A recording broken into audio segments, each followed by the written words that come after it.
বোকাখাটৰ সীমান্তৱৰ্তী ডলামৰাৰ বাপুৰাম টকবি গাঁও দৃষ্টি আকৰ্ষণ কৰিছে সকলোৰে স্বচ্ছতা আৰু সেউজীয়া পৰিৱেশে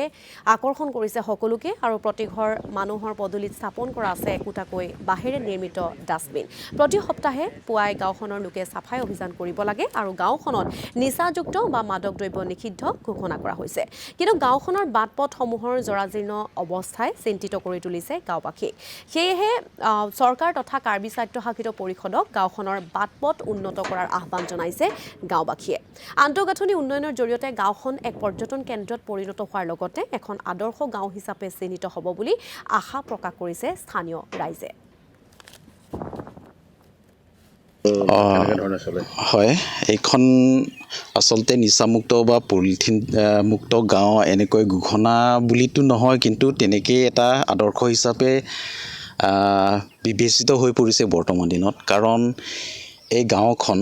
লক্ষীমন আশ্ৰম ইয়াত লক্ষীমন ধৰ্মৰ প্ৰৱৰ্তক ধৰ্মগুৰু গুৰুলক্ষণ ইংতি হেনচেগদেৱৰ জন্মস্থান সেইমৰ্মে এই গাঁওখন এক আধ্যাত্মিক দিশৰ সৈতে জড়িত হৈ আছে ইয়াৰ নদী ঘাটসমূহ সুচাৰুৰূপে নিৰ্মাণ কাৰ্য চলি আছে কাৰণ ইয়াত লক্ষীমন ধৰ্মাৱলম্বী লোকসকল প্ৰায়ে ভ্ৰমণ কৰে বা তেওঁলোকৰ যিবিলাক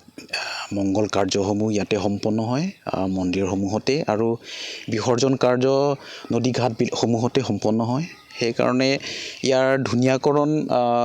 বা সৌন্দৰ্যকৰণ হিচাপে কিছুমান প্ৰকল্প হাতত লোৱা হৈছে বৰ্তমানৰ